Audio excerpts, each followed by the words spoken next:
Okay. Hello, everyone. So today is our session 3 in the journey of quantum physics to understand how meditation works. The idea is if we can understand how it works, then how to follow becomes easy. So we have looked into the brain, we have looked into the change. So now we'll talk about survival versus creation. This is a topic which is again applies to each one of us in different phase of our life. We may face this situation. Some of us may stay longer in this mode where survival is the issue. Ideally, we want to be in the creation mode because creation means progress, growth. Survival means somehow we are surviving with the very basic, which is primarily, we can say it's about living in a stress. So when we talked about brain in the first session, we saw that how our brain function, different sectors of the brain. And then if we want a change in our life, what can we do? So just to recap from the previous session of change, our personality creates personal reality. That means how you think is the starting point. And if you go to, Ayurveda and you see the 6 reasons of illnesses, the number 1 is aapke vichar, means your thoughts. If our thoughts are so important, then we need to understand how it is impacting our life on a daily basis. The way you think will influence the way you act. And the way you act will influence the way you feel. And the way you feel, if it is same today, if it is same tomorrow, next week, next month, it becomes your second nature, or we can say it develops your personality. If you are a person who gets angry very quickly, you get agitated, that becomes your personality, means you will continue behaving like this on a daily basis. So your tomorrow, you can predict even today. Same thoughts, same outcome. So if we want to switch, if you want to change yourself, you want to change your habit, whatever your current, say, personality is, you want to switch to the new personality, how are you going to do? It's like somebody say, jump into the river in the middle of the rainy season and say, cross it. It's very difficult, intimidating. You will say, no way. Swimming pool is different. You want me to jump into this river and cross and swim? So here what we have to do is we have to find the bridge. You don't have to jump into the river. And this is what the first phase of that is, to understand how the body functions, so that you are not taking risk and jumping and risking your life. You are easily crossing whatever that change is that you want to bring in your life. For that, there are 3 steps that you have to take care of. The first one is you have to take care of your body, because the body will say, if you want to say, change your habit, want to get up early, the body will say, wait a minute, you know what? Give me 10 more minutes, because that's what I'm used to. So you have to be stronger than the body.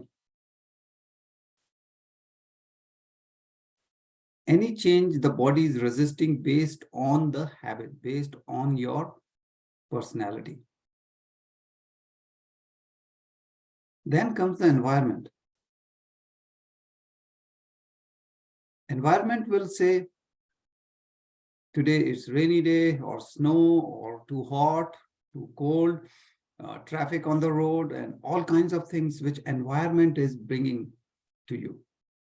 And first excuse comes to our mind is, what can I do? Is the weather, is the people around me, it's my colleagues, it's my relatives, my neighbors. So we have to be stronger than the environment.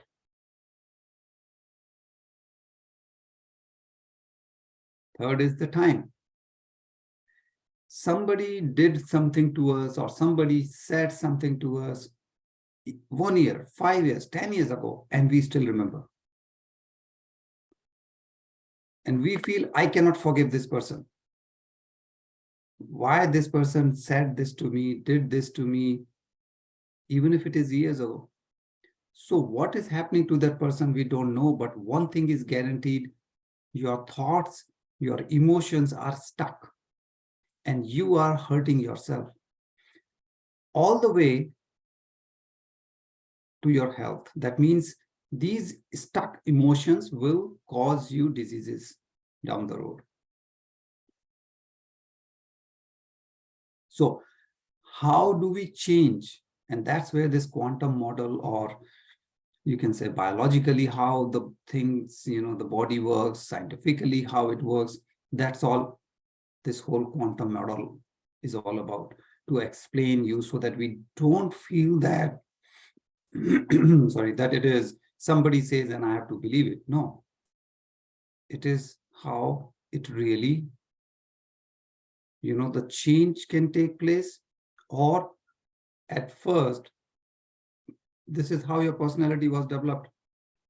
This is how any disease or any illness or any physical, mental, emotional issue comes to your body. That means if we understand the three factors, the body, environment, and time, we can be a different person. We can change. And to do that, one very critical thing is meditation. Because sometimes we say, okay, understood, I have to do this, I have to be stronger than the body, the environment, time. How do I do that? Well, meditation is the tool. Meditation, once you understand how to do it properly, which we'll keep talking and connecting it back to the topics, that is the tool which is taking you out. And that is the reason we are talking or stressing or giving so much importance to meditation.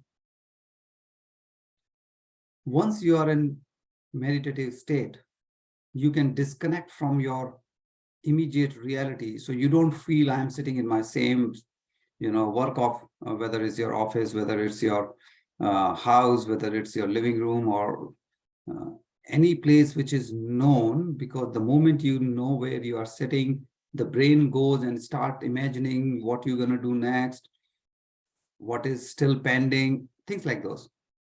But when you feel you are in outer space, there is nothing known around you, the brain starts disconnecting. It slows it down. And if you can feel that I'm not the body, I'm not the mind, means you are disconnecting from all your, what we say, the 3D world. Because what really causes you a lot of thoughts, emotion, stress, it's either your body, you may have some physical challenge, or mental, emotional, which is the mind. So either stress coming from the physical side or from the mind, thoughts. What it does is, it keeps you stuck in that zone, in those emotions. So when we do meditation, the analytical mind slows down. That means now you have more capability, more power to work on your habits. That means the suggestibility. Suggestibility means you telling your brain that this is what I want to be. I want to change from this old to this new. You are suggesting, I want to be this, or I want this in my life. That power goes up. And that is how meditation gives you whatever you want. It's not It is in a way magic, but it's not like it just happens out of nowhere. You are working for it. That's how it happens. And this is how it happens.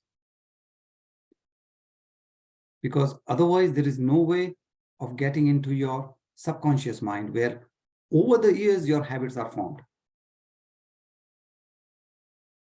So now let's look into the survival, which is the topic, versus creation. So first, let's understand the survival part, which is related to stress. Why do we get stress? Anytime we cannot control our future outcome,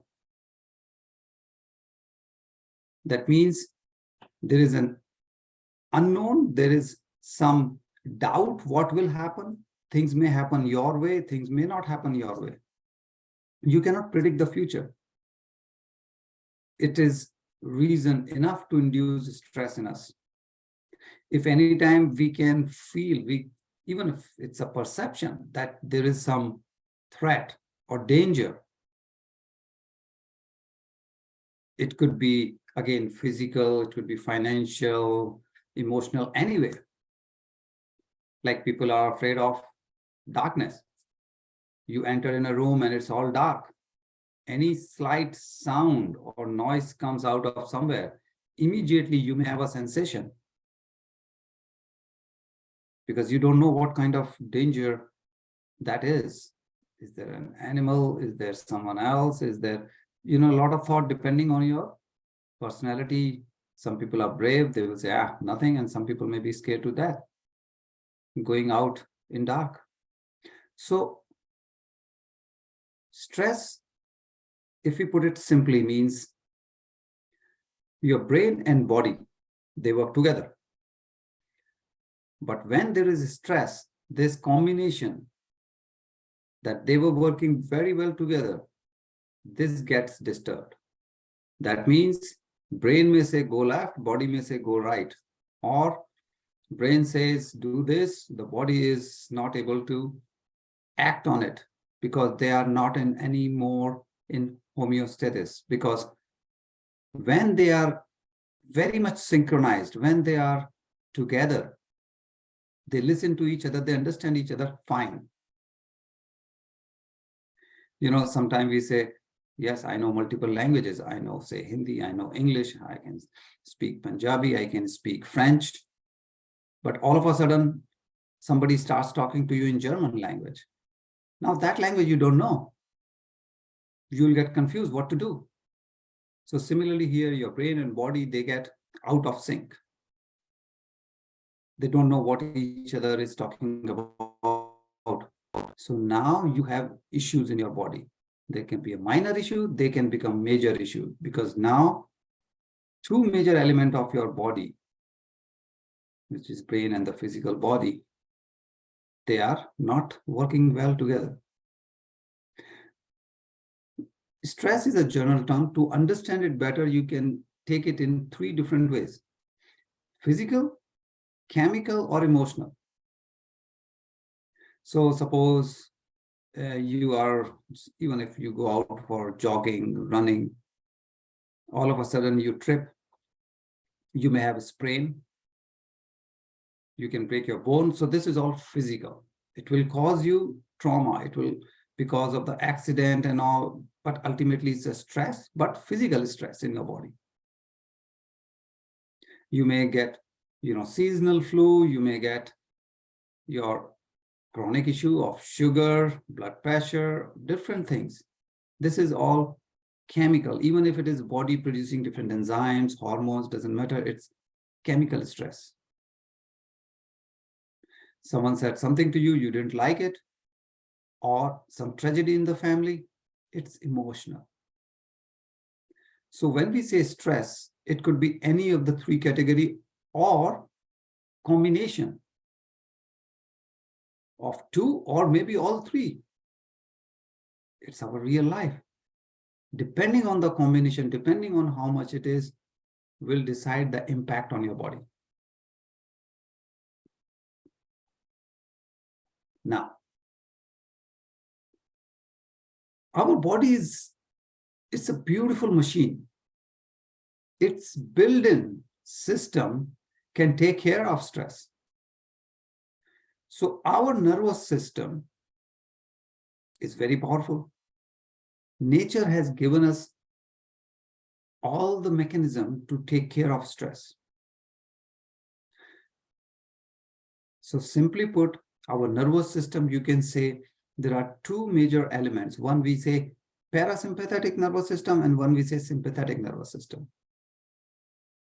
So when the body is relaxing, you are doing meditation, you can say, well, it is the parasympathetic nervous system which is relaxing your body, it's bringing calmness in you. Whereas, you're watching a horror movie or you're in a traffic situation, you're nervous, you will be late. Now, fear mode is there, which is sympathetic nervous system. Now, it does not mean sympathetic is bad and parasympathetic is good. Imagine, in the wildlife scenario, in the animal kingdom, if a tiger is attacking a deer, so what deer gonna do? It will run for its life. It will run at full speed as much as the deer can run at to beat the lion. That means to run away from lions. So which system is saving deer's life here? Which it is the sympathetic nervous system. It is the fear mode. The problem with us is, as humans, if you are in this fear mode for, say, 15 minutes in a day, say 20 minutes or half an hour, it's okay. The body can take care. But when you stay forever, or most of the time in the day, most of the days in the week, now it's a problem. What does deer do? It will run when it's confirmed that there's no more tiger around me. The deer will rest. Deer will start eating grass. So now the parasympathetic nervous system kicks in. It's a relaxing mode. But in human life, what happens? We are in sympathetic nervous system that I have a deadline to meet, I have this exam, or I have to do this, I have to achieve that. And those expectations, those thoughts never ends. So not 15 minutes running away from tiger. We stay in this mode extendedly for a long period in a day.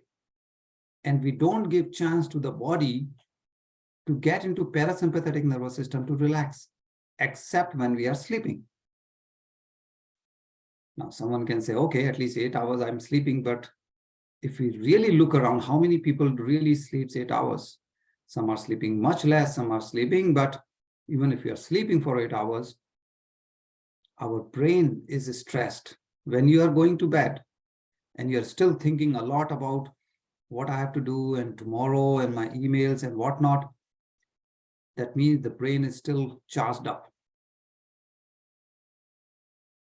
So any threat in reality or just the thought alone, even if you are thinking about it, it is as good as real.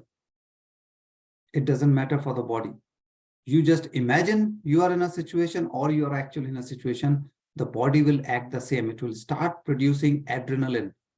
Adrenaline is a hormone. It's a neurotransmitter, which is a stress hormone.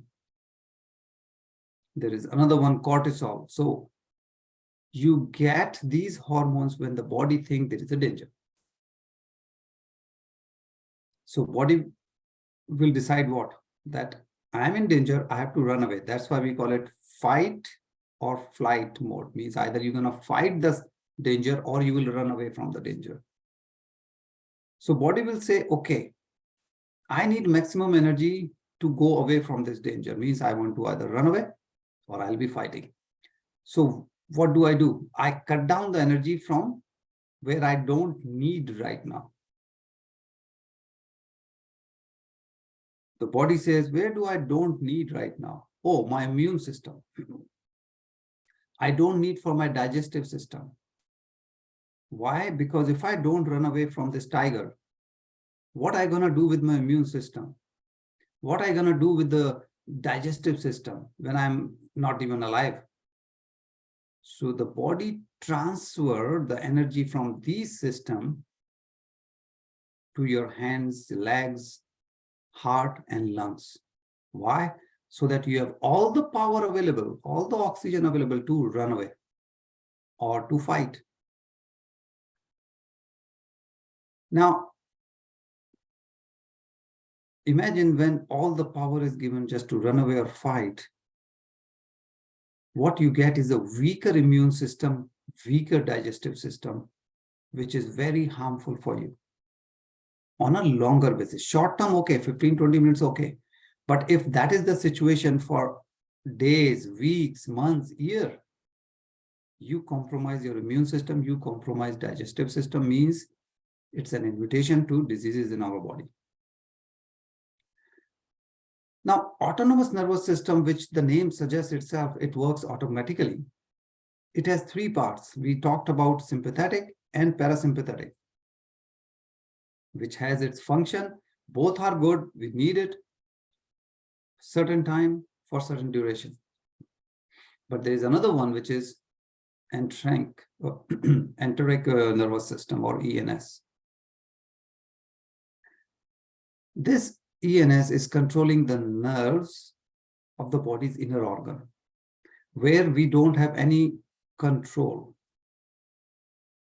For example, all your glands, which is secreting hormone, we cannot say, okay, now I need this hormone or that hormone. We don't tell our heart, my heartbeat should be this.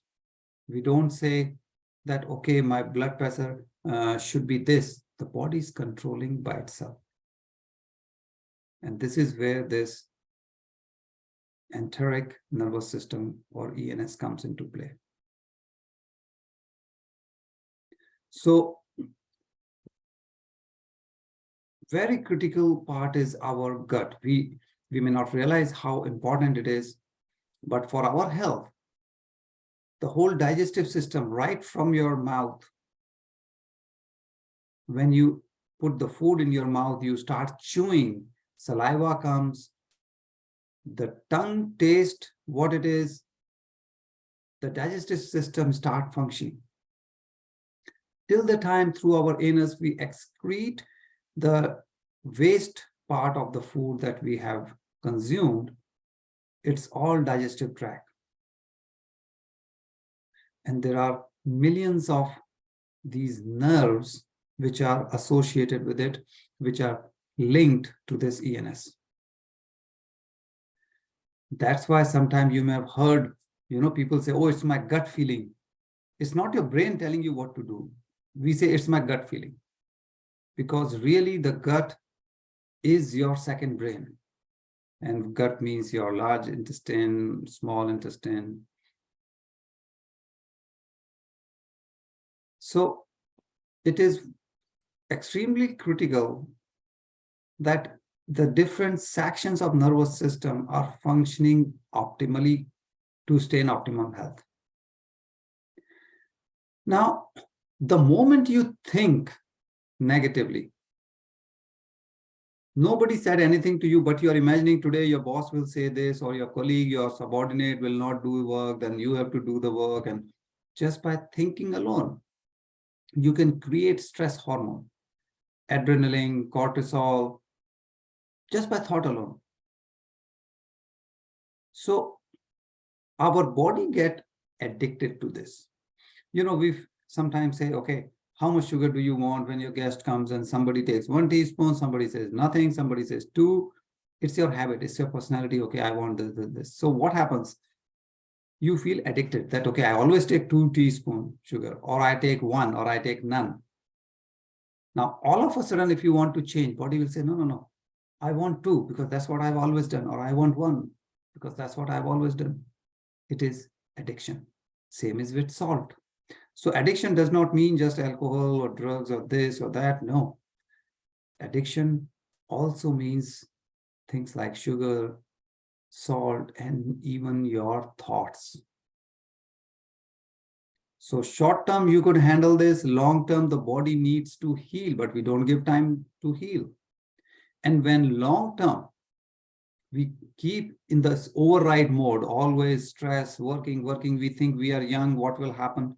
We create situation inside our body where our genetics, sometimes people say, oh, it's in my DNA. That means genetics. Where has it come from? It has come from the environment. So when we talk of nervous system, and as we said, the stress means you get a lot of stress hormone, whether it is adrenaline, whether it is cortisol, you are compromising your immune system, means you are reducing, and then we fall sick very often. You reduce your digestive system. That means whatever you are eating, a person can feel, oh, I'm eating very healthy, but it is not giving you the most benefit because it is compromised. You are increasing heart rate, the lungs, energy in hands and legs so that you can run or fight. However, that is not good. It's not that more energy in the heart or lung is doing you any benefit. It's only preparing you to go at full speed, which is never the good thing. So and let me go back here one more thing, because what happens here is, you see, there are two systems here. One is what we call central nervous system. And central nervous system, and then the PNS, which is peripheral nervous system.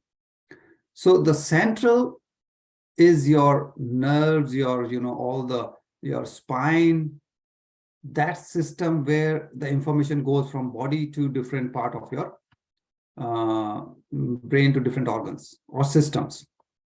So that is the central one. And when we say,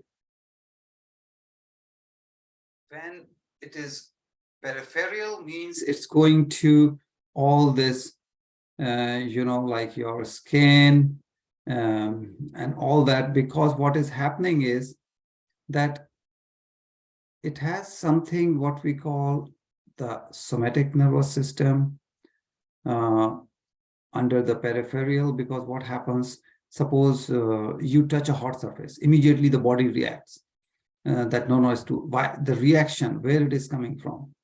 So doesn't matter which way we look at the body, whether it is sympathetic or parasympathetic that we talked about, or whether it is autonomous nervous system or somatic nervous system, without worrying about these terminologies or detail, one thing we can understand that our nervous system has different sections, and when we get under stress, we are compromising the optimum functioning of our brain, of the nervous system.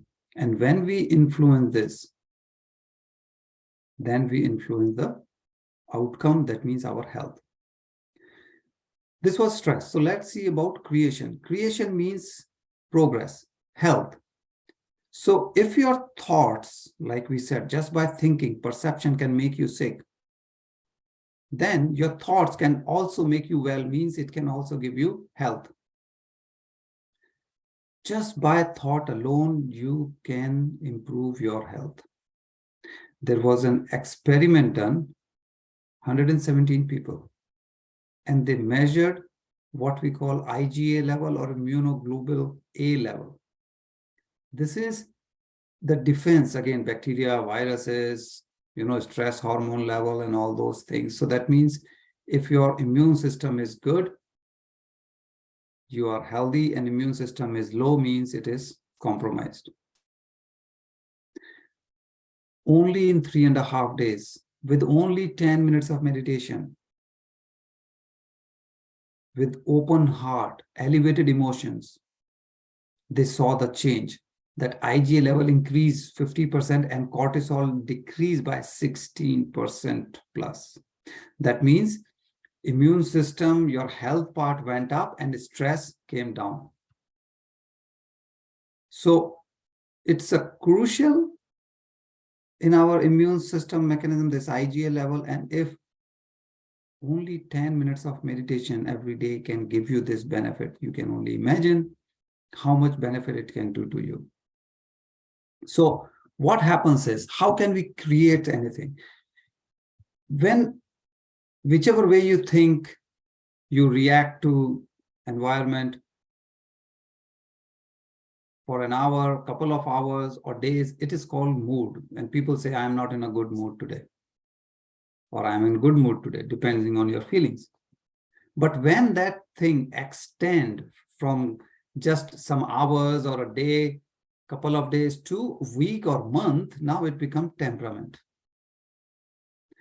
People say, oh, he's short-tempered, because they know it is his habit.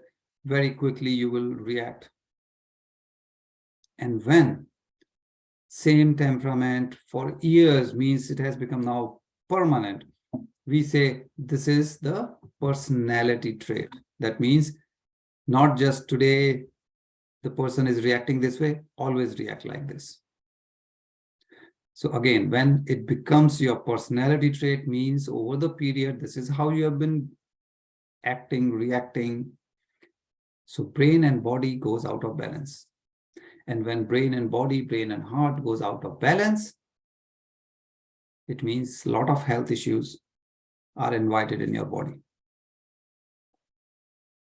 So when we do meditation, when we can go away from our 3D world, we are going away and relaxing the brain. We are allowing it to change your habit, because now suggestibility is increased. Because 70% of the time, most of the people living in US are in stress. This is North America's data. 70% most of the time means you can imagine how much impact it has in our society. Like last time we were talking, the neurons that fire together, wire together. In brainwave, there are different levels depending on the frequency. And with the instrument, with the sensors, there are 19 different sectors in our brain you can measure. And during experiment, and there was one very classic experiment done in 1960 and 70 timeframe in Princeton University, US.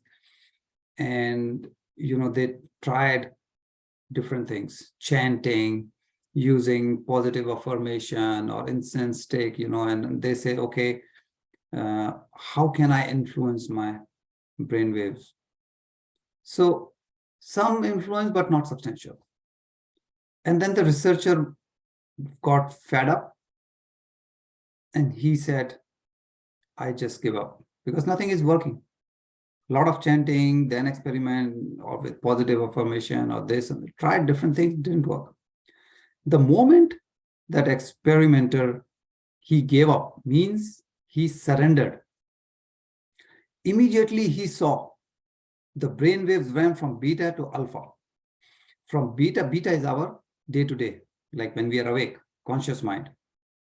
Alpha is the first level of subconscious mind. It dropped. And that is the hard part, because it's like a thick cement layer. You cannot.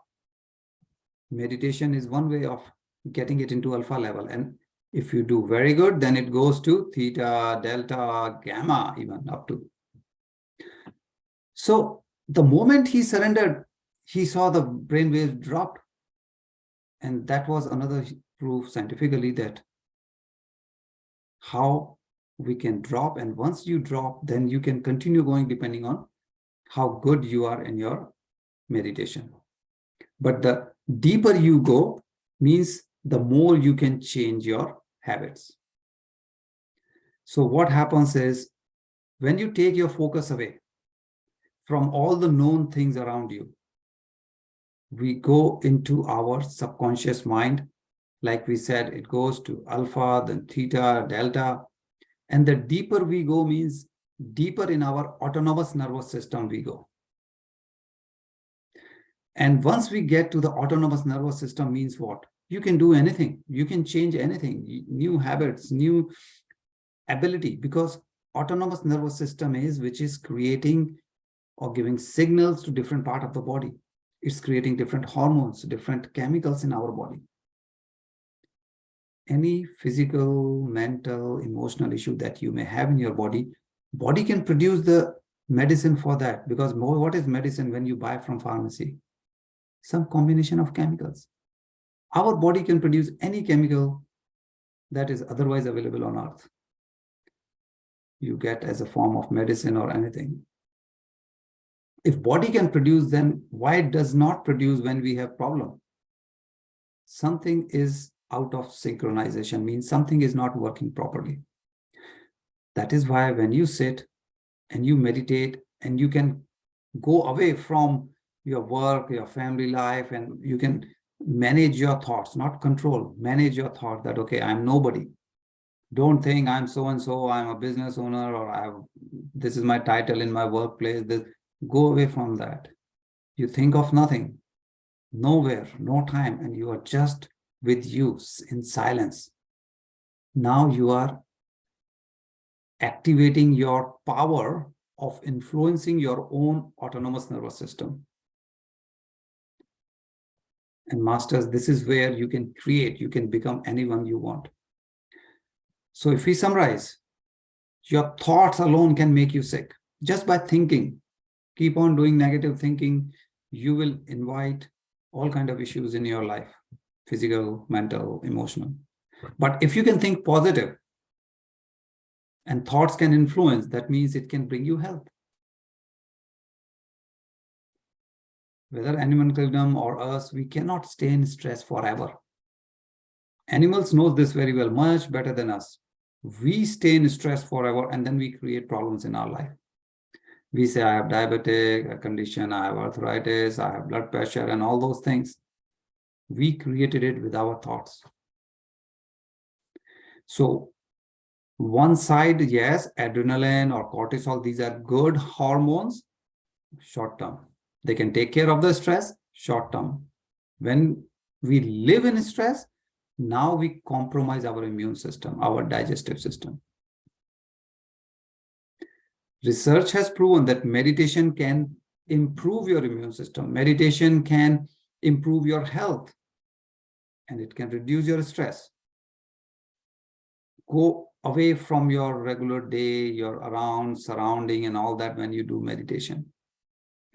It will bring coherence, means your heart and the brain will start working beautifully. They will work together like a good mechanism. And when we do that, what we get is health. So masters, this was about survival versus creation.